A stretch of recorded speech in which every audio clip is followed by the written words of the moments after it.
Daniel Doyle says, "Hi guys, I'm still thinking about doing a New Zealand working holiday when COVID calms down. I can't decide whether traveling by bus or to buy a camper van. Please share your advice." And he says he's greeting once again from the UK. That's nice. Okay, so do you want to give some advice to Daniel between comparing buses and camper van for a working holiday in New Zealand?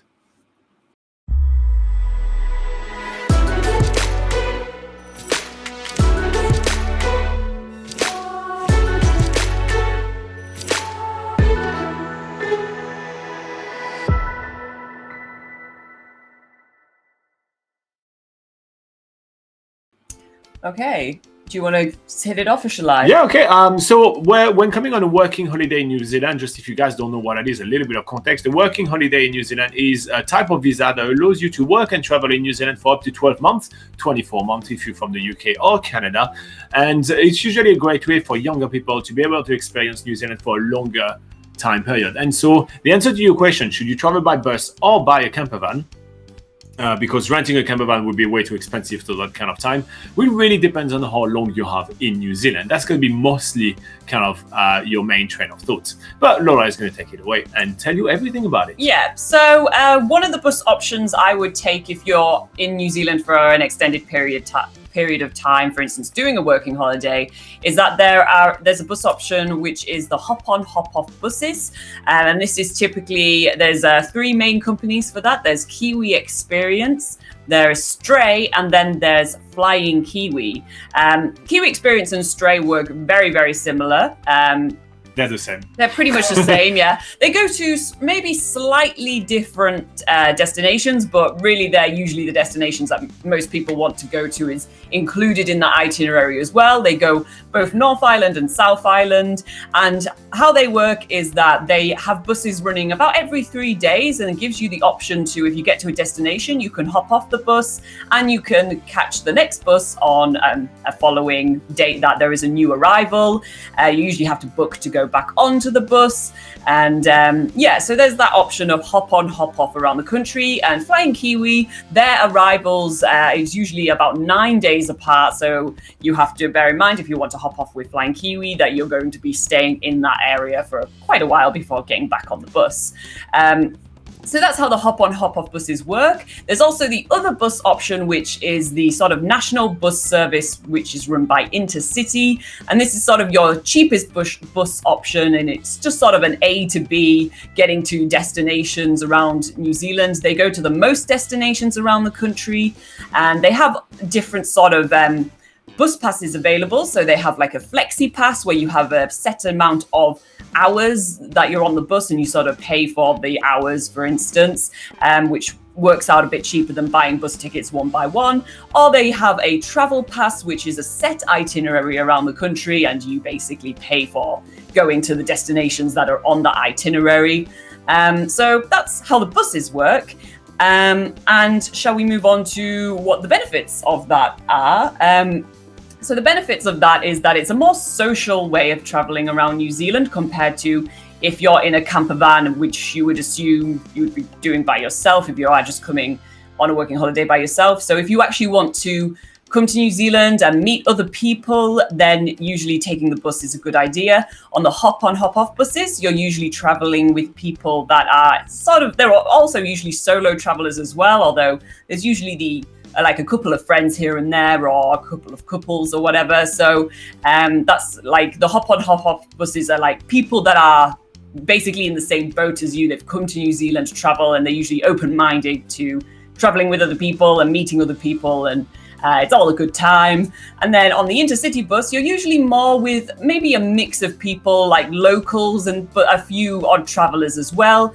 But the vibe, like the social vibe on the Intercity bus is not quite the same. You're kind of like, there'll be some people that just want to keep to themselves, but then you can sometimes spark up a conversation with whoever you're sat next to. It really depends like on who you end up sitting with, I guess. But yeah. So if you're looking for that social experience, then the buses is kind of the way to go. And also in terms of the costs, typically the buses would be cheaper. Would you agree? Or yeah, the buses are definitely going to be cheaper than having to buy your own camper van. However, because of, even if you buy a camper van and let's say you sell it for the same amount of price that you're going to buy it from, which you won't, you will obviously lose some money. You still, like, the amount of gas that you're going to have to pay and everything is going to be a bit cheaper, but you get more flexibility out of traveling with the camper van, and it comes with a lot of different advantages as well. Yeah. So disadvantages though of hop on hop off bus. Disadvantages. Disadvantages, you are stuck to one specific itinerary. Usually the price which is advertised is always going to be more. You also have to remember, you have to include your accommodation. You are going to be somewhat peer pressured in doing a lot of different activities as well, just because, well, everybody else is going to want to be doing it, so you're going to want to be with your friends. If everybody goes skydive, so you're going to do the skydive, or you're going to do the cruise, or you're going to do this, so you're going to end up doing a lot of activities as well, and you are stuck to their schedule. So traveling with a hop on hop off bus means that you literally can only take the bus every 2 to 3 days whenever they come. If they're not full, you need to book them in advance, all this kind of thing. So there is quite a few constraints that can be mitigated by deciding, rather than going on a hop on hop off bus, taking a bus like Intercity, which is national coach bus, and then you buy tickets, but they still have like very similar advantage and disadvantage as well. So I think we should just compare that bus in general, and we have plenty of videos of buses in New Zealand and plenty of article on NZ Pocket Guide as well. So we're comparing that whole thing to campervan. Yeah. Sorry about that. Get started on campervan. So campervans. So the cool thing about this is that obviously your accommodation is included with your transport. So it kind of makes, it stops you having to, unpack all your clothes, going to different accommodations and stuff. So it kind of has a convenience in that sense. However, as we've already talked about, it's not as social as going around the country by bus. So you are like spending most of the time by yourself, but that's not saying that you won't meet anyone. If you're going to holiday parks or campsites, you can easily get started talking to people as you in places that you're staying and stuff. Or you can even, there's many different like Facebook groups and stuff where you can offer to give people rides if you want to, do a bit of carpooling and stuff. That's always an option as well. So although it's not as social as taking the bus, you can always make it social with a little bit of effort. But also, another advantage for buying a camper van is that you can go basically wherever you want. You're free to go to, you have ultimate freedom. You're not stuck to the itinerary or the schedule of buses.